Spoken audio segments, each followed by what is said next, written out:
So about Listen Like Thieves. Tell me about the new edition of the, did you go through old files and discover new things? Yeah, I think it was it was a long process, but we had a lot of help with that.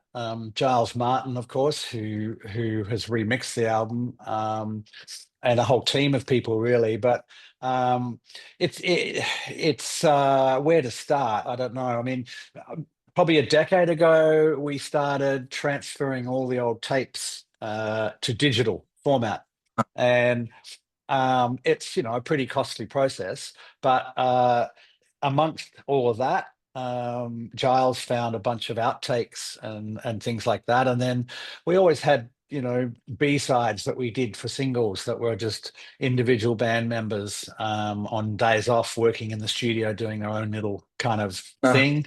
So it's sort of it became this large collection, and then of course we found the Royal Albert Hall live concert as well, to include that, which was from that era.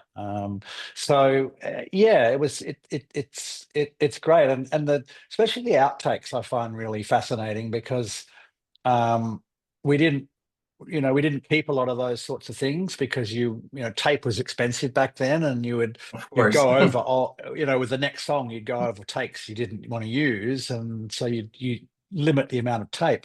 So to find some of those things, different songs that were in progress in the studio, and hear the band talking to each other and between takes and things, it's really quite special. I've forgotten what that was like. And did you find songs that you had forgotten about?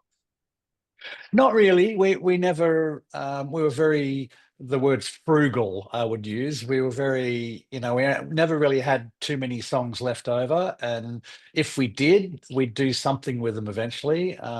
From this album, there was a song called "Do What You Do," which ended up in a movie called Pretty in Pink, which was a pretty big movie in the '80s, Yeah, very big hit. with Molly Ringwald. Julia Roberts. Um, yeah, that's right.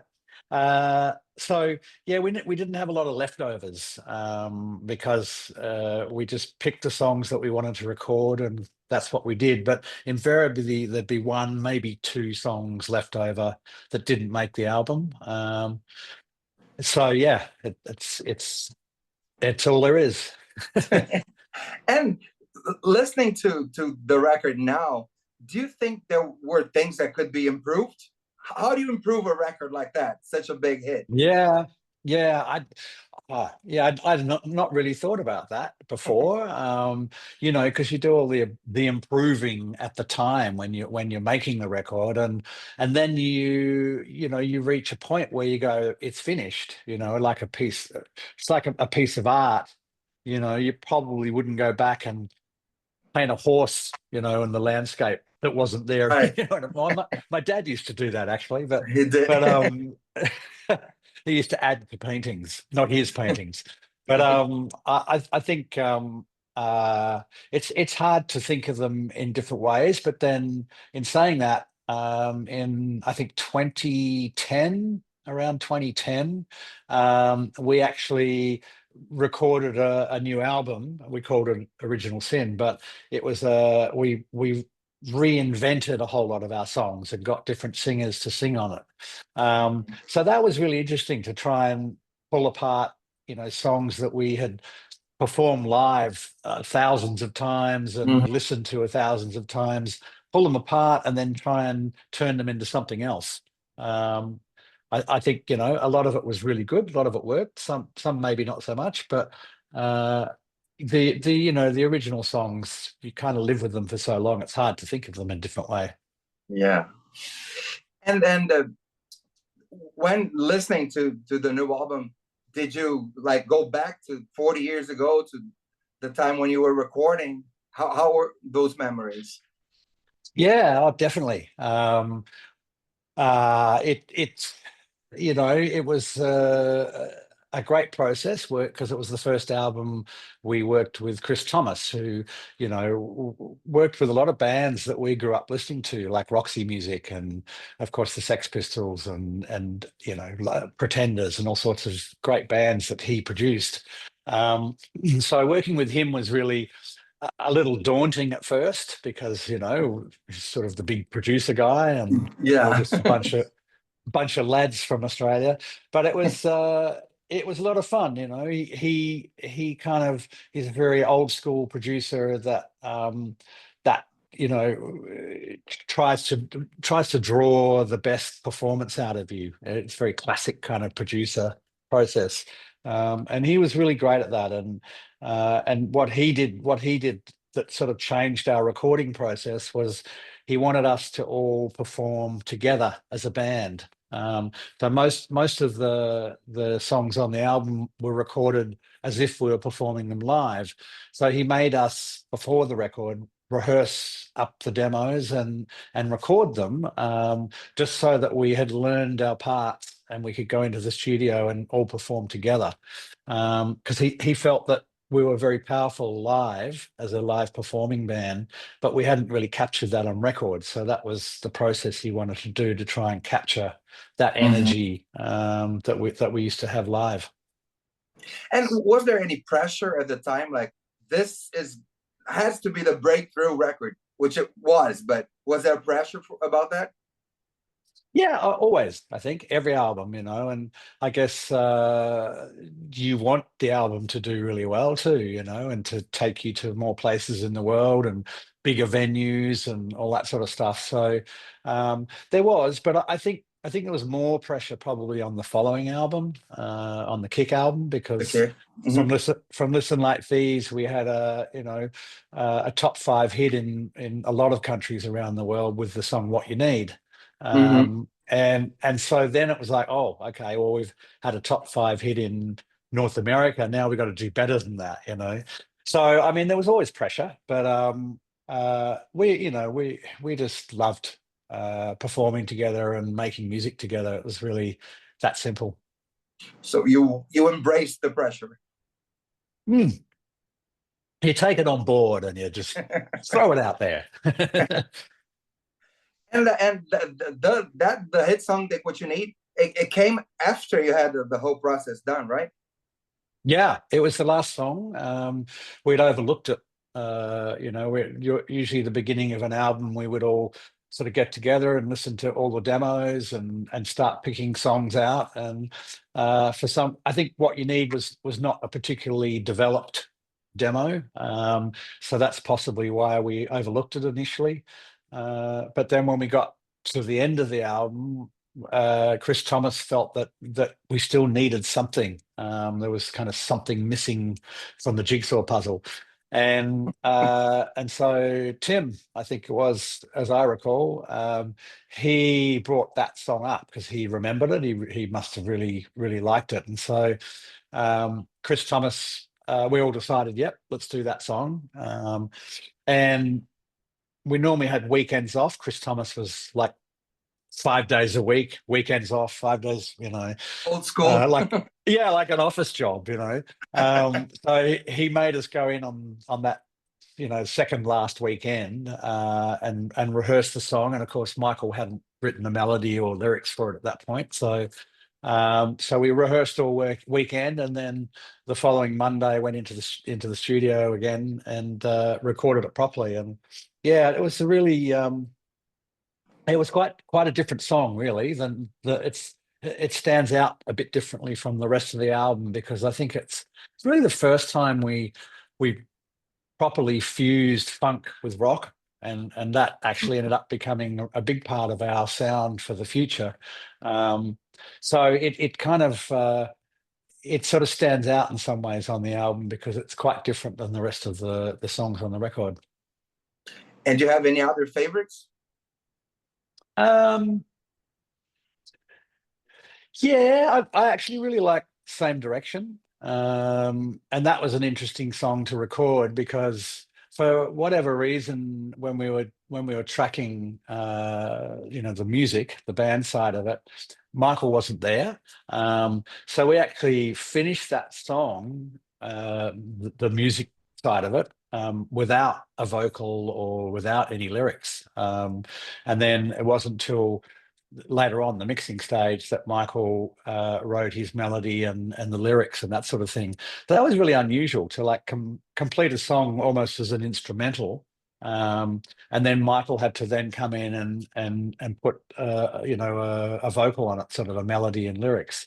Um, yeah, I mean, there's lots of songs on that album I really love. That's great. And is the band getting together for the release? Not for the release, so to speak. We kind of all live in different parts of the world now. Uh-huh. Gary, our bass player, lives in California, and a couple of the guys live up northern of our state, New South Wales, live up north. Tim Farris and I, with the two guitar players at the front, he and I still live in Sydney. He and I still live in Okay. Sydney. But no, not sort of any concrete plans at the moment. But we're in contact all the time via email mostly, because there's always stuff to discuss Uh-huh. and stuff going on within the INXS business, you know. Yeah, of course. And do you see Tim? Occasionally, yeah. Not that he's not that far from where I live, but yeah, you know, we catch up occasionally, and certainly, you know, we do have Zoom calls and stuff like that, so I see him on Zoom. Yeah. But yeah, we were best mates in high school. We were the first two to meet out of the whole band, so it kind of really, in some ways, started with Tim and I, and he and I just became instant besties, best friends in year 8 high school, I think. So yeah, we go back a long way. And what have you been doing since the band stopped? You doing any music Um, stuff? not so much these days. I kind of felt like, what else can I do? You know, like start another band, and you know, and I think you know I think we all put our heart and soul into INXS, and for me, when we sort of stopped performing, which was back in 2012, late 2012. Um, I kind of wanted a break, I guess, and I'm kind of still having it. Pretty long break. A long break. Yeah, a very long break. Long And, service and leave. and how were the experiences of doing the band with other singers? I saw you guys with John Stevens. I think it was the Yeah. first show of a tour in Rio, wasn't it? You were beginning a tour down here, wasn't it? Yeah. We And did we how did were those quite a few. experiences? Yeah, it was great. You know, John especially was really important because he was the first, you know, I guess, proper singer after Michael passed away. So, Mm-hmm. you know, he was a big part of, I guess you'd call the healing process after Michael died, and you know, I think I take my hat off to John Stevens because, you know, certainly the first maybe, you know, year of shows, a lot of people are sort of judging you and going, "Wow, you know, he doesn't look like Michael Hutchence, and you know, is he going to be as good as Michael Hutchence and all that?" And that was really hard, I think, for him and probably for us in some ways too. But it was great working with him. He's a fantastic singer. And then yeah, we had a few other singers after that. JD Fortune from the Rockstar Show. Uh-huh. Uh, he was an interesting character, you know, a great performer, and all of that. You know, we spent a lot of time with him. We did a record with him, and toured on and off for about 7 years with JD. So they all bring their own thing, you know, which is good. Uh-huh. And do you miss it? The studio, the traveling, the shows? I probably should say, yeah, I really miss it. You should say the truth. Yeah. Oh, look, sometimes, you know, sometimes I kind of think, oh, you know, we had you know, so many fun and crazy times as a band, and it fulfilled everything I could have ever wished or imagined, and I'm so grateful for that. But I I don't miss it, but I miss it both, kind of thing. And what memories do you have of Brazil coming down here, Rock in Rio and all? Yeah, and we kind of did a lot of other cities in Brazil as well.